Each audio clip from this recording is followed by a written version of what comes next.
Now use of meter bridge to determine the value of galvanometer by Kelvin's method. इसके ऊपर एक question आता है, how will you determine the resistance of galvanometer by Kelvin's method using meter bridge?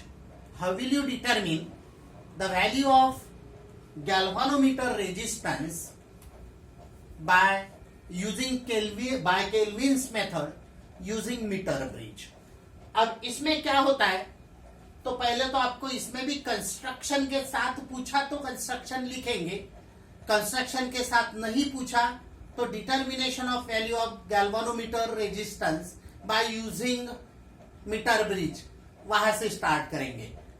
अब यहाँ पे 4 mark के लिए भी क्वेश्चन बहुत इंपॉर्टेंट है, मैं कंस्ट्रक्शन इसमें भी लिखा दूंगा आपको. अब इसमें आपको क्या ध्यान रखना है कि इंस्टेड ऑफ यहाँ पे इसके पहले के इसमें जब आप मीटर ब्रिज का एक्सपेरिमेंट देखे थे, to determine the value of unknown resistance by using metre bridge, वो टाइम पे ये जो जंक्शन बी है और बैलेंस पॉइंट जो निकाला था, तो यहाँ पे गैल्वानोमीटर सेंटर में अटैच था. यहाँ पे jockey is directly attached to the middle string, while galvanometer is connected to the left gap and resistance box is connected to the right gap. मैं शॉर्ट में आपको कंस्ट्रक्शन बताने वाला हूं, फिर लिखा देता हूं क्या चेंज है इसके पहले के एक्सपेरिमेंट में और इसमें सिर्फ को ध्यान रखना है. तो यहाँ पे galvanometer is connected to the left gap while resistance box is connected to the right gap and jockey is directly connected to the centre of the middle string. अब ये होने के बाद this cell of EMF E and jockey के and rheostat, ये wire AC के साथ series में कनेक्ट किए गए हैं, सेम जैसा इसके पहले के एक्सपेरिमेंट में किया था. तो cell of EMF E, jockey and rheostat are connected in series with the wire AC. अब इसमें रीडिंग लेते समय कैसे रीडिंग लेते हो मैं आपको बताने वाला हूं, बट इधर की जो लेंथ है उसको मैंने एल जी डिनोट किया, कल जैसा एल एक्स डिनोट किया था, और इधर की जो आर के तरफ की लेंथ है उसको मैंने एल आर डिनोट किया. उसके बाद इसका भी डायग्राम 2 मार्क के लिए सिर्फ पूछ सकते हैं, तो डायग्राम यदि पूछा तो ये आपको ऐसा डायग्राम लेना है. और ये लेबलिंग देखो, AC 1 metre long metre bridge wire, uniform wire. उसके बाद G galvanometer, R resistance box, E cell मतलब सेल ऑफ ईएमएफ ई रहता है वो, प्लग की को के डिनोट किया है, जॉब की को के डैश और रियोस्टैट को आर एच. यदि 2 मार्क के लिए पूछा तो मिनिमम 4 लेबलिंग आपको करना जरूरी है. कंस्ट्रक्शन के 2 पॉइंट कल जैसे किए थे वही है, क्या चेंज है वो मैं बताऊंगा आपको. टोटल 5 पॉइंट लिखना है इसमें. तो it consist of a thin uniform conducting wire AC of length 1 metre stretched on rectangular wooden box. Rectangular शब्द नहीं लिखा तो भी चलेगा, वुडन बॉक्स लिखो या बोर्ड लिखो. Between 2 L shape metal strips, देखो ये एक एल शेप और ये एल शेप, ये 2 मेटल स्ट्रिप के बीच में ये wire AC of length 1 metre stretch की हुई है. उसके बाद थर्ड मेटल स्ट्रिप जो है, ये थर्ड मेटल स्ट्रिप बीच में है इन दोनों एल शेप के, so that to form 2 gaps, left gap and right gap. तो ये दूसरा पॉइंट है. नाउ कंस्ट्रक्शन का next point, a metre scale is fixed. ये देखो मीटर स्केल फिक्स किया ये वायर के नीचे. तो देखो a metre scale is fixed on the wooden board below the wire. After that a galvanometer is connected in the left gap while the resistance box is connected in the right gap. ये galvanometer है जिसकी value आपको निकालना है. तो a galvanometer whose resistance is to be determined is connected in the left gap and the resistance box is connected in the right gap. ये दूसरा point, चौथा पॉइंट है. उसके बाद सेल ई की के and rheostat R H are connected in series with the meter bridge wire AC. और junction B जो है, ये junction B directly connected to the jockey. ये जंक्शन बी जो है, ये junction B directly connected to the jockey. तो अच्छे से आप ये देख लो. Now how to determine the value of resistance, how to determine the value of galvanometer resistance. अपना क्वेश्चन ही पूछेंगे, how will you determine the value of galvanometer resistance by Kelvin's method using meter bridge? तो अभी इसके लिए पहला point मैंने determination of galvanometer resistance heading दिया आफ्टर कंस्ट्रक्शन। तो देखो मैंने क्या बोला, a suitable resistance is taken from the resistance box. देखो उसके बाद प्लग की क्लोज किया, current I is sent round the circuit, और ये पूरे सर्किट में वायर में से करंट पास कर दिया। आफ्टर दैट विदाउट टचिंग, यानी इसमें रीडिंग कैसा लेते हैं बहुत इंपॉर्टेंट है, without touching the jockey to the wire AC. पहले रीडिंग में आपको गैल्वानोमीटर का डिफ्लेक्शन नोट करना है विदाउट टचिंग, यानी गैल्वानोमीटर जो है यहाँ पे है, यहाँ पे बीच में नहीं है। तो पहला रीडिंग जो लेंगे वो यहां से रेजिस्टेंस बॉक्स में से रेजिस्टेंस टेकन आउट करेंगे, और उसके बाद without touching this jockey to the wire galvanometer में रीडिंग देखेंगे, डिफ्लेक्शन देखेंगे, से 10 डिवीजन, 15 डिवीजन, 20 डिवीजन जो भी है वो यहाँ पे आप रीडिंग देखेंगे पहले वक्त, without touching the jockey on wire AC. ये बहुत इंपॉर्टेंट है। थर्ड पॉइंट में क्या किया है, थर्ड पॉइंट में यहाँ पे बताया है कि लास्ट रीडिंग लेने के पहले ये जॉकी यहाँ पे टच करेंगे, मतलब एक्सट्रीम लेफ्ट, तो गैल्वानोमीटर एक्सट्रीम राइट डिफ्लेक्शन देगा, और ये जॉकी जब एक्सट्रीम राइट टच करेंगे तो गैल्वानोमीटर एक्सट्रीम लेफ्ट रीडिंग देगा। और ये तीनों पॉइंट एक बार मैं समझा रहा हूं। तो देखो आप, a suitable resistance R is taken in the resistance box R and the current I sent round the circuit without touching the jockey to the wire AC. The deflection is measured in the galvanometer, say 10 division, 15 division, 20 division like this. उसके बाद when jockey is touched to the ends of the wire AC, it should show deflection in opposite direction. यानी बोलने का मतलब ऐसा, A को यदि touch करते हैं एक्सट्रीम लेफ्ट तो डिफ्लेक्शन गैल्वानोमीटर का एक्सट्रीम राइट दिखेगा, और जब सी को टच करते एक्सट्रीम राइट तो डिफ्लेक्शन जो है वो एक्सट्रीम लेफ्ट दिखेगा। तो ये अच्छे से पॉइंट्स आप समझ लो। इसके आगे और एक पॉइंट है, और फिर अपन मैथमेटिकल एक्सप्रेशन देखने वाले।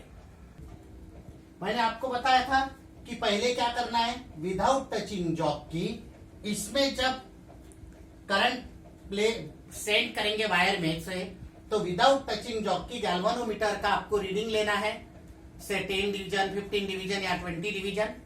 बाद में सेकंड पॉइंट में मैंने बताया था कि ये जॉकी एक्सट्रीम लेफ्ट टच करना है तो गैल्वानोमीटर एक्सट्रीम राइट डिफ्लेक्शन दिखाएगा, और एक्सट्रीम राइट टच करना है तो गैल्वानोमीटर एक्सट्रीम लेफ्ट रीडिंग बताएगा। तो पहला रीडिंग जो बताया था वो बहुत इंपॉर्टेंट है। पहले रीडिंग में मैंने क्या बताया था, without touching this jockey to the wire galvanometer shows some deflection, say 10 division, 15 division या 20 division. So that third reading जो है उसमें सेम डिफ्लेक्शन जो पहले पॉइंट में मैंने देखा था वही ऑब्जर्व करना है। तो थर्ड पॉइंट में क्या बोला मैंने, बाय टचिंग। अब मैं क्या कर रहा हूं, जॉकी टच कर रहा हूं डिफरेंट पॉइंट पे। तो by touching the jockey to the different points of the wire AC, contact point D is obtained, so that यहां पे जो डिफ्लेक्शन दिखेगा गैल्वानोमीटर में वो सेम दिखेगा जो पहले पॉइंट्स में दिखा था, से 10 division, 15 division, 20 division.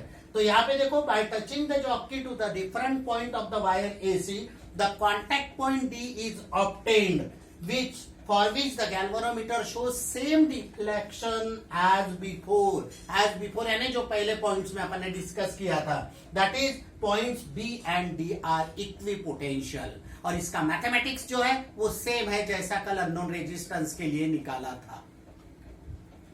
Now let LG and LR be the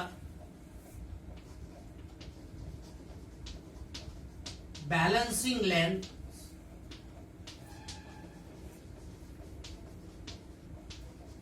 and sigma be the resistance per unit length। कल मैंने पिछले वीडियो लेक्चर में आपको बताया था सिग्मा के बारे में। And sigma be the resistance per unit length. ये देखो मैं अलग से ऐसा लिख रहा हूं, and sigma be the resistance per unit length, resistance per unit length, then आपको मालूम है कैसा अननोन रेजिस्टेंस निकालने के लिए बताया था, R1 upon R2 is equal to R3 upon R4। तो G अपॉन R is equal to resistance of wire AD upon resistance of wire DC। तो यहाँ पे इसके पहले के एक्सपेरिमेंट में X था, यहाँ पे G है, तो G अपॉन ये R जो रेजिस्टेंस टेकन आउट किया था is equal to resistance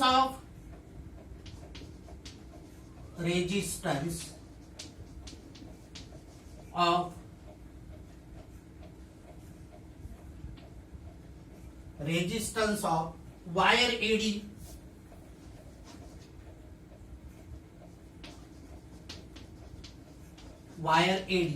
upon wire AD मतलब वायर ऑफ लेंथ AD होता है, upon resistance of wire DC। Again wire DC means wire of length DC। यहां पे थोड़ा आपको ध्यान रखना है, वायर DC। और मैंने बताया था ये क्या होता है, रेजिस्टेंस AD का resistance per unit length multiplied by AD की लेंथ क्या है LG, अपॉन यहां पे resistance per unit length upon ये लेंथ क्या है LR, तो सिग्मा LR। अभी आपको मालूम है वायर कैसी है, यूनिफॉर्म वायर है, तो सिग्मा सेम आया, इसका ही मतलब यहाँ पे ये हो गया LG upon LR, sigma sigma get cancelled out, तो इसका ही मतलब G is equal to R उधर लेके गया मैं, तो LG upon LR multiplied by, ये मैंने ऐसा ब्रैकेट में लिया, मल्टीप्लाइड बाय R। अभी देखो आप LG मेथड कर सकते हैं, LR मेथड कर सकते हैं, और ये R आपको टेकन आउट किया हुआ रेजिस्टेंस है, तो नेचुरली गैल्वेनोमीटर का रेजिस्टेंस निकाल सकते हैं। अब ये LR कैसा निकालेंगे, तो ये टोटल जो 100 है उसमें से यदि आप LG सब्ट्रैक्ट करते हैं, ये LG सब्ट्रैक्ट करते हैं तो आपको LR निकलेगा। मतलब आप इसको ऐसा भी लिख सकते हैं, या G is equal to LG, ये जी मैंने कैपिटल डिनोट किया है, LG अपॉन 100 माइनस LG तो LR हो जाएगा। क्यों 100, तो 1 मीटर है तो 100 सेंटीमीटर, तो 100 माइनस LG मल्टीप्लाइड बाय यहां पे कैपिटल R, ये जो है। Using this formula galvanometer resistance can be calculated by Kelvin's method. Very important 1-4 mark के लिए आपको एक लाइन लिख सकते हैं, using this method we can calculate the galvanometer resistance by Kelvin's method। अब ये 2 मार्क का एक क्वेश्चन बोर्ड के एग्जाम में कॉमनली पूछा जाता है, और वो ऐसा है कि प्रोबेबल एरर्स क्या होते हैं मीटर ब्रिज एक्सपेरिमेंट परफॉर्म करते समय, और हाउ टू मिनिमाइज एरर्स। वैसे बहुत सारे एरर्स होते हैं और बहुत सारे मिनिमाइजेशन होते हैं, बट आपको 2 एरर्स और 2 मिनिमाइजेशन ध्यान रखना है। तो sources of errors and their minimisation in metre bridge experiment. तो पहला तो ऐसा कि if the wire is not uniform wire नहीं रहे, मतलब एरिया ऑफ क्रॉस सेक्शन यदि सेम नहीं रहा, तो देखो क्या बोला, if the wire is not uniform then its resistance is not proportional to its length. Resistance हमेशा लेंथ के प्रोपोर्शन में होना चाहिए, सो दैट आपको there will B error in the value of unknown resistance. जो x निकालना है वो x निकालते समय अननोन रेजिस्टेंस की वैल्यू सही निकलेंगी नहीं यदि वायर यूनिफॉर्म नहीं है तो ये पहला एरर। दूसरा, the ends of the wire may not coincide with the 0 of 100 centimetre mark on metre scale, यानी इधर वो जो स्केल है वो स्केल और वायर का एंड बराबर कोइंसाइड होना चाहिए। अब ये 2 एरर्स है, और उसका मिनिमाइजेशन कैसा, पहले तो the wire use must be, देखो minimization, the wire use must be uniform, that is of the same area of cross section. Area of cross section same रहा तो वायर की length throughout area of cross section same रहा तो wire uniform रहेंगी, और wire यदि uniform रहेंगी तो resistance of the wire is directly proportional to its length होगा। उसके बाद सेकंड, द एक्सपेरिमेंट, एक्स और आर की जो पोजीशन है, अननोन रेजिस्टेंस डिटरमिन करते समय एक्स लेफ्ट गैप में लिया था और आर राइट गैप में लिया था, तो वैसा एक रीडिंग लेते हैं और बाद में दोनों की पोजीशन इंटरचेंज करके एक रीडिंग लिया जाता है और दोनों के कैलकुलेशन करके वो एरर मिनिमाइज होता है, वैल्यू सेम आना चाहिए, तो ये मिनिमाइजेशन सेकंड है। तो यहाँ पे मैंने मीटर ब्रिज का जो टॉपिक है, ये मीटर ब्रिज का टॉपिक कंप्लीट किया बहुत अच्छे से। ये देख लो, ये 2 मार्क के लिए क्वेश्चन पूछा जाता है, एक एरर एक मिनिमाइजेशन पूछेंगे, या 2 एरर पूछेंगे, या सिर्फ 2 मिनिमाइजेशन पूछेंगे। तो अभी देखो मैंने मीटर ब्रिज वाला टॉपिक कंप्लीट किया, उसके बाद व्हीटस्टोन नेटवर्क कंप्लीट किया, उसके बाद केसीएल कंप्लीट किया, किरचॉफ करंट लॉ, और KVL Kirchhoff voltage law complete किया। तो अभी देखो आपको ये बहुत अच्छे से यूनिट करना है। इसके बाद ये चैप्टर में पोटेंशियोमीटर आने वाला है, और पोटेंशियोमीटर में principle of potentiometer, then how will you determine the value of comparison of EMF by sum and difference method. After that ऐसे अलग अलग प्रकार के क्वेश्चंस आएंगे, बहुत अच्छे से समझा दूंगा वो भी। बट पहले तो ये आपको केसीएल, केवीएल, व्हीटस्टोन नेटवर्क और उसकी प्रैक्टिकल एप्लीकेशन मीटर ब्रिज, और मीटर ब्रिज में भी 2, to determine the value of unknown resistance by using metre bridge, और by Kelvin's method how will you determine the value of galvanometer resistance. तो ये आपको बहुत अच्छे से करना है, और आपको मैं रोज बताता हूं, बहुत अच्छे से प्रैक्टिस करना है, और ये चैनल भी आपको सब्सक्राइब करना है और लाइक भी करना है।